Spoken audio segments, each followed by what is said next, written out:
హనుమత్ ప్రదక్షిణం చేసేటప్పుడు చెప్పవలసిన శ్లోకం ఏమిటో పరాశర సంహిత చెప్పింది. ఆయన దగ్గరికి వెళ్ళినప్పుడు ఆంజనేయం మహావీరం బ్రహ్మ విష్ణు శివాత్మకం తరుణార్క ప్రభం శాంతం ఆంజనేయం నమామ్యహం అంటూ తిరగాలి పరమ మౌనంతో.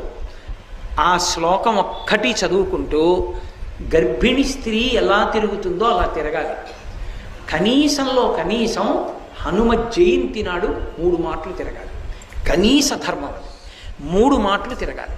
3 మాటలు తిరిగేటప్పుడు ప్రతిసారి తిరిగి వచ్చి ఒక చోట ఆగి శ్లోకం చెప్పి మళ్ళీ తిరగాలి ప్రదక్షిణంగా. అలా 3 మాటలు తిరిగితే, అందుకే నేను మీతో పరమ సత్యం చెప్తున్నానని జ్ఞాపకం పెట్టుకోండి.